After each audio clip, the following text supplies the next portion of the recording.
I'm Anne Marie from brambleberry.com. Today I'm going to be showing you how to do an easy melt and pour project. What's melt and pour, you ask? Well, melt and pour is a pre-made base that is designed to be cut and melted down specifically in the microwave or in a double boiler. It's kid safe and can be used right away, meaning there's no cure time.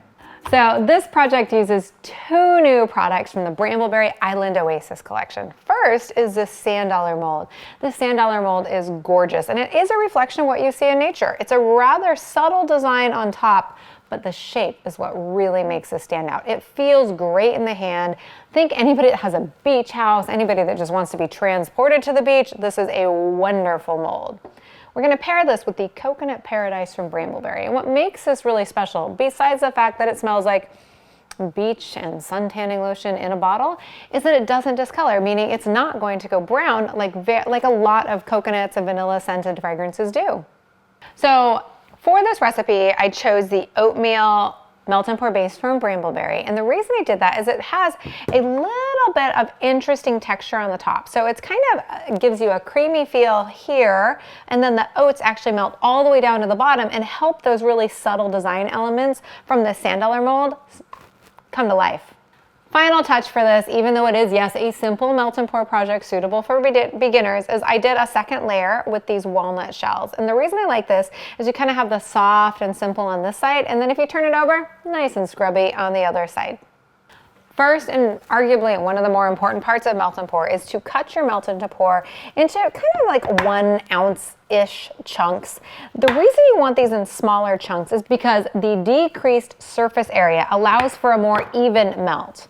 And what happens when you don't get an even melt with melt and pour? Well, you end up potentially scorching or burning the soap because you're trying to melt down chunks of it that are larger that didn't melt down with the rest of it.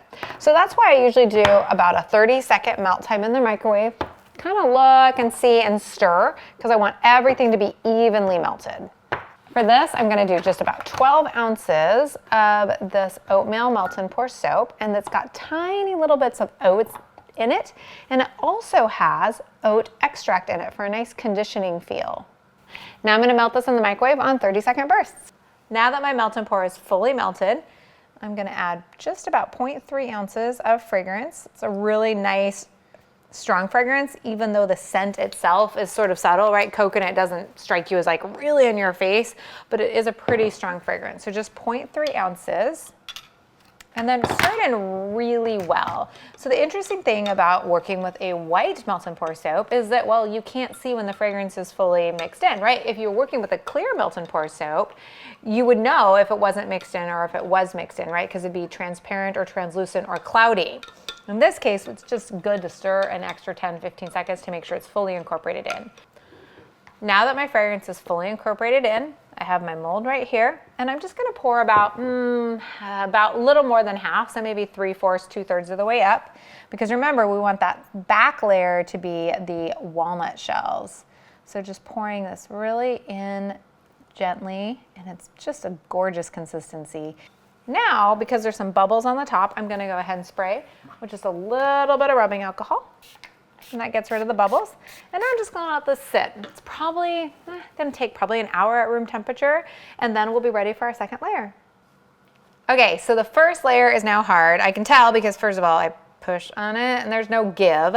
So that means that there might be a little bit of kind of soft gelatinous soap in the middle, but it's going to be thick enough to suspend our next layer. And you don't really wanna wait overnight or the next day, because when the layers are fresh, they adhere to each other better. I've remelted just a little bit of that melt and pour soap that was already melted. And now I'm just gonna add, and honestly, it's about 1 to 2 teaspoons of the walnut shells. This is a total personal preference thing because how scrubby you want it might not be how scrubby I want it. I'm more doing it for the design elements than I am the scrubbiness. So one of the things we want is for this walnut shell to actually suspend in the soap and not just sink to the bottom of it. So keep that in mind when you're stirring. So what I like to do is just stir just a little, stir, stir, stir, and kind of watch, are the suspended ingredients actually staying suspended or are they sinking? If they're sinking, you know it's way too soon to pour, and you either need to just keep stirring because you don't want a thin skin to form on the top of the melt and pour soap, or put saran wrap over this and just walk away for 30 seconds or a minute. It's just in my opinion, easier to keep stirring. This is looking pretty good. I can see the tiny little scrubby walnut seeds are staying nicely suspended. I can feel the soap thickening up, so that's another key. The nice thing about melt and pour though is if this got hard and I kind of missed my window, I just remelt it for like 10 to 15 seconds and just start over again. Really, the only thing you need to worry about with melt and pour soap is boiling it. Now I'm just going to spray with a little bit of rubbing alcohol to cut down any surface tension and make sure there's just kind of no stray oil or anything sitting on top of my soap. And I'm just going to pour slowly and gently over that next layer. And I don't quite fill this all the way to the tippy top. I find that these molds release just a little bit better if they have just a teensy little bit of kind of like head space a little bit.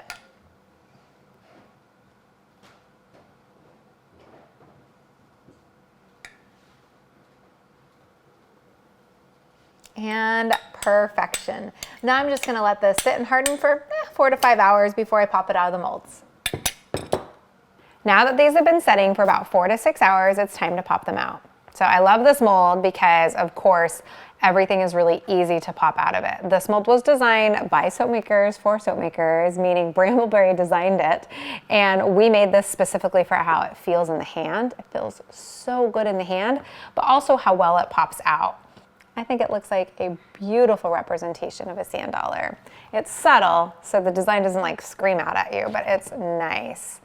You can either wrap these right now in like saran wrap or a shrink wrap, or let them sit out underneath a fan to get them extra hard so they don't get any humidity on them or they don't get any glycerin dew on them. Totally up to you, but they are ready to use right now. No curing time, no drying time. You can walk right over to the sink and use it. That's why melt and pour is so fun, because you get instant gratification. If you like this video, give it a thumbs up below, like our channel so you get notified every single time that we come out with a video. And of course, as you're making all of your creative soapy projects, hashtag get Bramble on so we can see what you're doing. Until next time, happy soaping.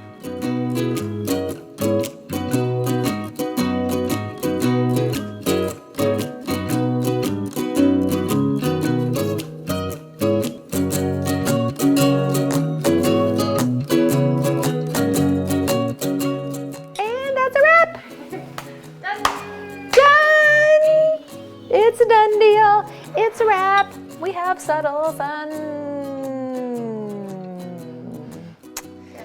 sand dollars. There we go.